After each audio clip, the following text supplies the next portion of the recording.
আমার খানদানের ভেতরে তুমি পাঠাইবে এমন আদর্শ সন্তান যেটা সে দেখলে চক্ষু শীতল হইয়া যায়।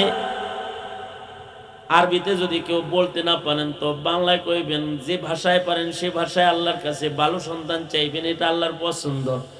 এমন সন্তান দে মাওলা, এমন সন্তান দে মাওলা, এমন সন্তান দে, কামাই খাওয়ার আশা নাই, মইরা গেলে দোয়া করবে যে। কিছু কিছু সন্তান আছে পিতা মাতা মইরা গেলেও সন্তানগুলা মা বাবার উপকারী সন্তান। কারণ আল্লাহর রাসূল বলেছেন, মানুষ মরে যাওয়ার পরেও কবরে তিন পথে মানুষের কবরে নেকি যায়। সাদাকায়ে জারিয়া যদি কেউ করে যায়, সদকায়ে জারিয়ার কারণে কবরের নেক যায়।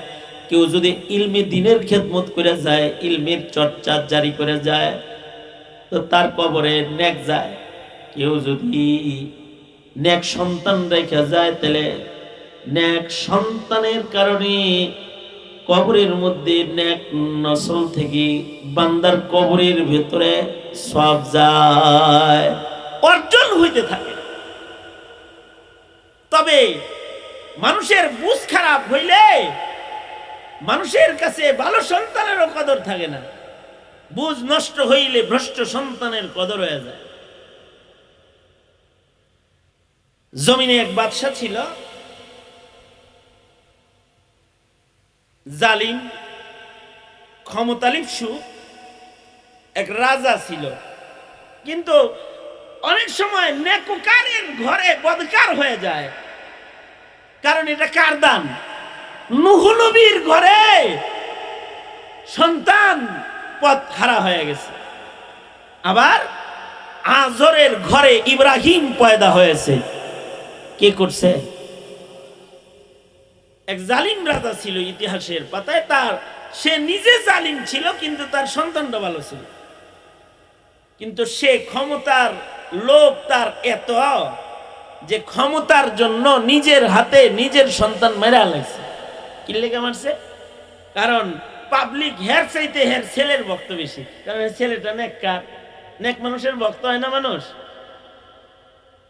সে যখন দেখলো মানুষ আমার সন্তানের ভক্ত, তো আমারে মাইরা আমার সন্তানের রাজা বানাইব, নেতা বানাইব, এই ভয়ে নিজের হাতে নিজের সন্তান খুন করে ফেলেছে। কিন্তু বলবেন এটাও হয়? হ্যাঁ হয়। তো ক্ষমতার জন্য কি না হয়?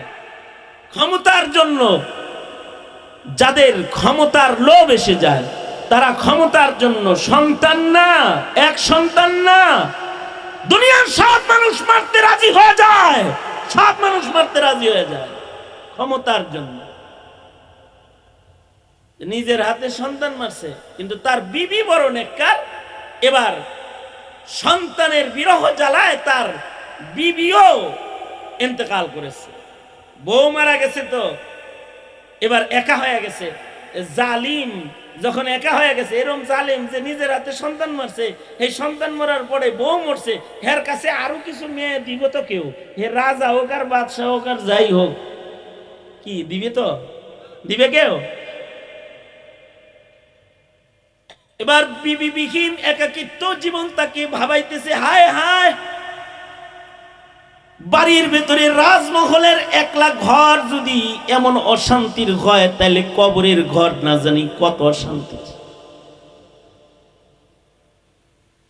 চিন্তায় পড়ে এলাকার জমানার ইমামে আবু ইউসুফ রহমাতুল্লাহ আলাইহি ওনার কাছে চিঠি লিখেছে যে আমি তো ক্ষমতার লোভে নিজের ছেলে মারছি, এলাকার জমিদারি হারাইছি, একা একা থেকে আমি বুঝে ফেলেছি আসলে এই পৃথিবী থাকার জায়গা না।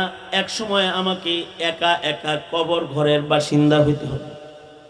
নেক সন্তানটা যদি দুনিয়ায় রেখে যাইতাম, তাহলে নেক সন্তানের পাঠানো তোহফা হাদিয়া আমার কবরে যাইতো দোয়া হিসেবে, অথবা তার নেক আমলের অংশ কবরে পাইতাম। এখন যে আমি সব হারাইয়া ঘরের ভেতরে একা হইলাম, কবর ঘরেও তো একা হয়ে গেলাম, কি করলে মহান আল্লাহ আমাকে ক্ষমা করতে পারে? ইমামে আবু ইউসুফ তার চিঠির জবাবে তাকে বললেন, নিজের ঔরসের দোয়া বন্ধ হয়ে গেছে, তারপরেও মরার আগে একটা কাজ করে যান, কোরআনে কারীম মুখস্থ করার, ইলমে দ্বীনের খেদমত করে যান। যদি আপনি মৃত্যুর পরে কিছু মানুষকে কোরআন মুখস্থ করায় যাইতে পারেন, দ্বীন শেখায় যাইতে পারেন, আপনার পরে তারা দ্বীন আরেকজনের শিখাবে, তারা আরেকজনের শিখাবে কিয়ামত পর্যন্ত।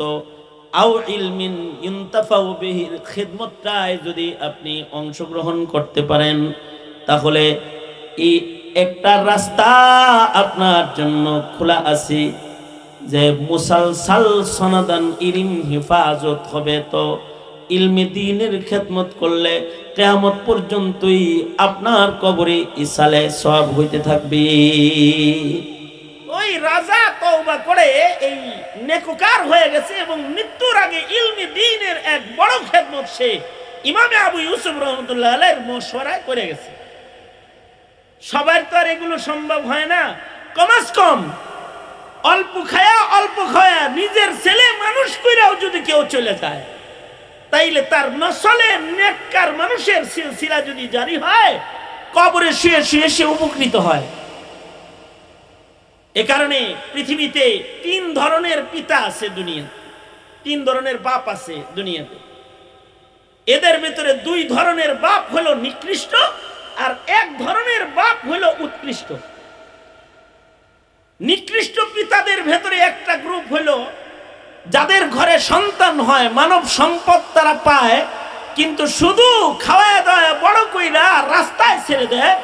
এরপরে এই ছেলেটা গাঞ্জা খায় না, বাবা খায় না, ইয়াবা খায় না, রাতের আধারে চুরি করে বেড়ায়, সে কোন অপকর্মের সাথে জড়িত এতটুকুন খবর নেওয়ার মতো মাদ্দা তার হয় না।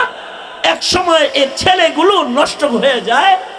তো বাবার অবহেলায় তার ঔরসের বড় করা সন্তানটা অল্পেই এই ফুলগুলা ঝরে যায়, নষ্ট হয়ে যায়। আর আরেক প্রকারের বাবা আছে, সন্তানকে শিক্ষাও দেয়, এদেরকে নেশাখোর বানায় না, রাস্তায় ছেড়ে দেয় না, শিক্ষাও দেয়, তাদেরকে বড় শৌখিন জীবন উপহার দেয়, ভালো গাড়ি, ভালো বাড়ি, ভালো মোবাইল, ভালো কম্পিউটার, ভালো কলেজে শিক্ষা দীক্ষা, এমনকি তাকে শিক্ষিত বানাইবার জন্য সে বহির বিশ্বের বড় ইউনিভার্সিটিকে নিজের সন্তানের পড়াশোনার জায়গা হিসাবে নির্বাচনও করে ফেলে। যেমন আমার পরিচিত একজন আমাকে বলতেছে, হুজুর ছেলেদের নিয়ে খুব টেনশনে আছি। কেন? কয় কানাডায় ভর্তি করে তো দিছি, কিন্তু এখন টেনশনে পড়ছি। কেন? বড় শিক্ষিত হবে, টেনশন কিসের? তা আমি তার খবর নিলাম যে আপনার সন্তানের এই পড়াশোনায় কিরকম খরচ হয়। সে বলল 9 মাসে একটা সেশন শেষ হয়, 9 মাসের এক সেশনে সন্তানের পিছনে আমার 9 মাসে খরচ হয় সরকারিভাবে 63 লাখ। তাহলে 4টে সেশন যদি হয়, 63 4 গুণ হইলে কোন জায়গায় যায়? আরো কিছু খরচ যদি এর সাথে জড়ো হয়, তাইলে প্রায় 3 কোটি টাকা খরচ করে নিজের ছেলেকে ডক্টরেট ডিগ্রি নেওয়ার জন্য সে পাঠিয়ে দিছে। তারপরে আবার কি টেনশন আপনার? ছেলে তো বড় শিক্ষিত হবে। টেনশন হইলো সন্দেহ করতেছি, না জানি আমাকে টাটা দিয়া খ্রিস্টান বিয়া করে ওখানে সেটেল হয়ে যায়, তাইলে আমার খানদানে আল্লাহ বলনেওয়ালা থাকলেও আমার নাতিপুতির থেকে আল্লাহর নাম লওয়া মানুষের দরজাও বন্ধ হয়ে যাবে। এই টেনশনে আছে। আমি বললাম বুঝলেন, কিন্তু আগে বুঝলেন না। যদি আগে বুঝতেন তাহলে শুধু শিক্ষা দিতেন না, সুশিক্ষা দিতেন। কারণ শৌখিনভাবে সন্তানদেরকে সুশিক্ষা দিয়ে অনেকে সন্তানদের ইমানকে মুসলমানের ঘরের ভেতরে নিজের হাতে হত্যা করে ফেলায়। হযরত থানবী উপমা দিয়ে বলেছেন, রসিক পাখিওয়ালা পাখি লালন পালন করে স্বর্ণের খাঁচায়, এমন খাঁচার ভেতরে পাখি পালতেছে যে খাঁচাটা স্বর্ণের। খাঁচার দরজাটাও স্বর্ণের, খাঁচার ভেতরে পাখি, খাওয়ার প্লেটটা ট্রেটাও স্বর্ণের, খাঁচার ভেতরে পাখি উড়াল দিয়ে যে ডালে বসবে এই ডালটাও স্বর্ণের বানাইছে। এত শৌখিন পাখি, লালন পালনকারীর খাতায় তার নাম, কিন্তু তার একটা দোষ আছে, সোনার খাঁচায় পাখি রাখছে কিন্তু পাখিরে টাইম মতো খাওন দেয় না, দানা পানি দেয় না। স্বর্ণের খাঁচার ভেতরে দানা পানি টাইম মতো না দিলে পরে যেমন পাখিটা শুকায় যাবে, কয়েকদিন পরে মৃত লাশ বের হয়ে যায়।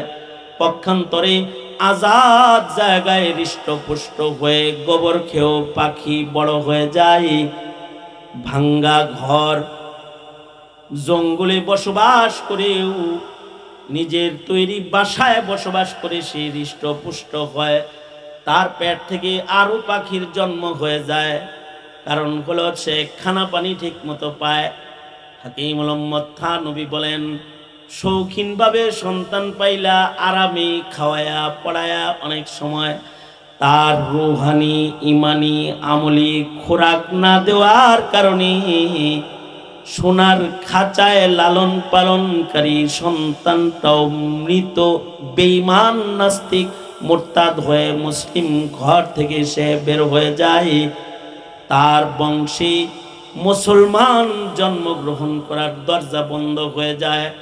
আর যদি গাছতলায় বসবাস করেও নিজের সন্তান তারে আদব আখলাক শিখায় দেওয়া যায়, ইমান শিখায় দেওয়া যায়, কম খেয়ে কম পড়েও বংশ ও খানদানের ভেতরে আল্লাহর নাম জপনেওয়ালা মানুষের সিলসিলা জারি হয়ে যায়।